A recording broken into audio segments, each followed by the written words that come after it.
বর্তমানে ফেসবুকটাকে যারা রিপ্রেজেন্ট করে, থটস অফ বিল্লাল, আলামিন, মানিক মিয়া, আরো অনেকেই, তাদের দৃষ্টি আকর্ষণ করতেছি। তাদের যত ফ্যান ফলোয়ার আছে, তাদেরকে যত বেশি মানুষ ভালোবাসেন, প্রত্যেকের দৃষ্টি আকর্ষণ করতেছি যে এখানে আমরা যারা আছি ছোট ইউজার, আমি একজন ছোট ইউজার, আমার কোনো পরিচয় নাই, আমি ফুলবাড়িয়ার ভাই। অবশ্যই পরিচয় আছে। আমি ফুলবাড়িয়ার ভাই, সামান্য, অতি সামান্য, আমি যেই সকল মানুষকে উদ্দেশ্য করে ভিডিও তৈরি করি, শুধুমাত্র ফেসবুক বিষয়ে সার্ভিস পেতে চাই, ফেসবুক বিষয়ে কোনো সহযোগিতা চাই, এই ধরনের মানুষের জন্য আমি কন্টেন্ট তৈরি করি। আমার কন্টেন্টের ধরনই হলো এটা। আমার কন্টেন্ট লক্ষ লক্ষ মানুষের কাছে হয়তো বা পৌঁছায় না, তবে আমি আমার জায়গা থেকে সফল। এই জন্য বলতে চাচ্ছি যে আমার একজন আপা, উনি শ্রম দিচ্ছেন, উনি মানবিকতার শ্রম দিচ্ছেন, সামাজিকতার দিক দিয়ে কাজ করতেছেন, সব দিক দিয়ে কাজ করতেছেন।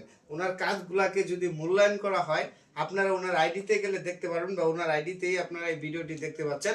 ওনার ভিডিওগুলা দেখলে বুঝবেন যে উনি কি ধরনের কাজ করতেছেন, উনি কি ধরনের মেসেজ এই সমাজে দিতে যাচ্ছেন, এগুলো একটু মূল্যায়ন করবেন। তো আপা কিছু একটা বলতে চাই, শুনবো। হ্যাঁ, আমি একটি কথা বলতে চাই। আমরা অনেক সময় একটা জিনিস ভাবি যে যে কোনো জিনিস যখন আমার হাতের কাছে থাকে সেটাকে মূল্যায়ন আমরা করতে চাই না। এই আজকে আমার ফুলবাড়িয়ে ভাইয়ের কথা বলছি, অনেকে তাকে ভালোবাসে আর অনেকে এখান থেকে সবচেয়ে বেশি ঘৃণাটা করে। কেন? তার জায়গায় কেউ পৌঁছাতে পারে না। আজকে ফুলবাড়িয়ার ভাইকে আমরা বলি দুটো কথা বলে আমাদের কাছ থেকে অনেক পারিশ্রমিক নিয়ে যান। আপনাকে এর থেকে ডাবল পারিশ্রমিক দেয়, যে কাজটা ফুলবাড়িয়ার ভাই করছে সেটা আপনি করতে পারবেন? কখনো পারবেন না। তাহলে যে মানুষটাকে নিয়ে মানুষ কখন হিংসা করে জানেন?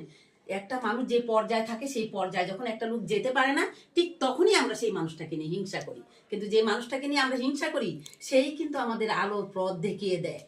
আজকে দেখুন, শত শত মানুষ, লাখ লাখ মানুষ ফুলবাড়িয়া ভাইয়ের কারণে উপকারিত হচ্ছে, উপকার পাচ্ছে, নিজের মতো করে নিজে কাজ করার একটা সুবিধা করে নিতে পারছে, যেটা আপনি আমি কেউ পারবো না।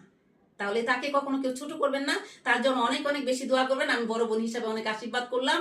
যারা যেখানে আছেন আমার প্রাণপ্রিয় বন্ধুরা, আপনাদের কাছে আমার একটি কথাই, যে তার জন্য আপনারা শুধু মন থেকে একটু দোয়া করবেন, সেই জন্য ভালো থাকে।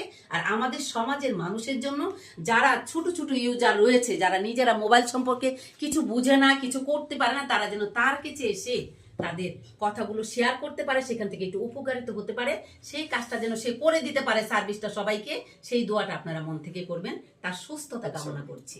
আসসালামু আলাইকুম। ওয়ালাইকুম আসসালাম।